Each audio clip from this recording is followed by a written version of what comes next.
Bro, Pawan Kalyan గారు అయితే ఒక అద్భుతమైన డెసిషన్ తీసుకున్నారంట. సైనికుల కోసం అని చెప్పి ప్రత్యేకంగా ఏదో పన్ను మినహాయింపు అనేది ఒక స్కీమ్ తీసుకొస్తున్నారంట. అదేంటి, అది ఎవరికి ఉపయోగపడుతుంది? అంటే ఈ ఒక్క నిర్ణయం అనే కాదు, పవన్ కళ్యాణ్ గారు ఏ ఒక్క నిర్ణయం తీసుకున్నా కూడా అది ప్రతి ఒక్కరు దాన్ని ఖచ్చితంగా ఒప్పుకోవాల్సిందే అనే విధంగా ఉంటాయి. ఎందుకంటే అందరి గురించి ఆలోచించి ఆయన ఒక నిర్ణయం తీసుకుంటున్నారంటే దానివల్ల ఎవరికి కూడా ఒక్క చిన్న ఇబ్బంది కూడా కలగదు. ప్రతి ఒక్కరికి ప్రాఫిట్, అంటే మంచి జరుగుతుంది తప్ప చెడు జరుగుతుందనే విషయం ఎవరికి కూడా ఉండదు. సో అందుకోసమని ఆయన తీసుకునే ప్రతి ఒక్క నిర్ణయం ఒక సంచలనంగా ఉంటుంది. సో ఇప్పటి వరకు ఆయన డిప్యూటీ సీఎంగా వచ్చిన తర్వాత ఏ నిర్ణయం తీసుకున్నా కూడా అది అందరికీ ఉపయోగపడే విధంగా ఉంటుంది.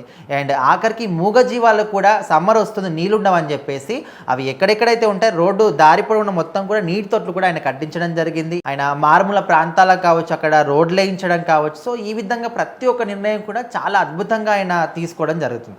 సో ఇప్పుడు మాత్రం రీసెంట్గా జమ్మూ కాశ్మీర్ ఏరియాలో ఏదైతే పహల్గామ్లో మన అంటే అక్కడ ఉగ్రవాదులు అయితే మన వాళ్ళ మీద అటాక్ చేయడం కావచ్చు, ఆ తర్వాత ఇండియా పాకిస్తాన్ యుద్ధం జరగడం కావచ్చు. సో ఈ తర్వాత ఆయన సోషల్ మీడియా వేదికగా ఒక పోస్ట్ అయితే పెట్టాడు.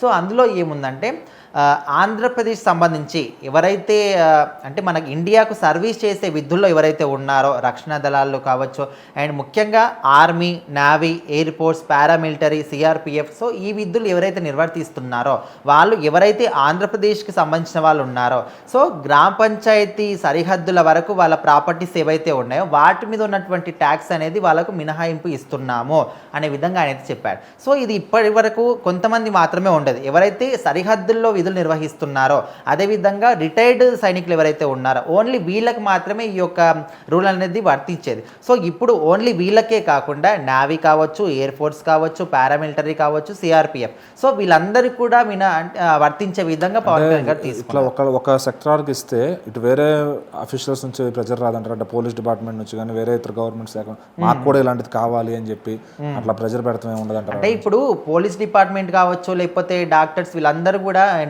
లాయర్లు కావచ్చు, అడ్వకేట్స్, వీళ్ళందరూ మన రాష్ట్రంలోనే ఉంటారు, మనకి సేవ చేస్తారు. సో వాళ్ళకు అన్ని రకాల ఇది కాకుండా అన్ని రకాల బెనిఫిట్స్ అనేవి వాళ్ళకి అందుతూ ఉంటాయి. కానీ వీళ్ళు ఆ విధంగా కాకుండా మన రాష్ట్రం వాళ్ళు అయ్యుండి ఎక్కడో దేశం యొక్క సరిహద్దుల్లో, ఎక్కడో సముద్రాల్లో, ఎక్కడో ఎయిర్లైన్స్లో వాళ్ళు కష్టపడుతూ ఉంటారు. అది కూడా ఓన్లీ ఒక్క మన రాష్ట్రం కోసం కాదు, దేశం మొత్తం కోసం కూడా కష్టపడుతుంటారు. కాబట్టి సో వాళ్ళకు ప్రత్యేకంగా ఏదో ఒక రూల్ అనేది ఖచ్చితంగా ఉండాలి, ఏదో ఒక ఉపయోగం అనేది ఖచ్చితంగా ఉండాలి. కాబట్టి సో ఇది దేశవ్యాప్తంగా ఉన్న వాళ్ళ అందరి సైనికుల పట్ల తీసుకున్న నిర్ణయం కాదు. ఎందుకంటే ఈయన ఓన్లీ ఆంధ్ర రాష్ట్రానికి చెందినవాడే కాబట్టి సో ఆంధ్రప్రదేశ్కు సంబంధించిన వాళ్ళు ఎవరైతే ఇలాంటి విధులు నిర్వహిస్తున్నారో సో వాళ్లకు ఏదో ఒక ప్రత్యేకమైనటువంటి ఉపయోగం ఉండాలి, మనం వాళ్ళకి ఏదో ఒక ప్రత్యేకమైన గౌరవం ఇవ్వాలి అనే ఒక ముఖ్య ఉద్దేశంతో నేను ఒక నిర్ణయం తీసుకున్నారు.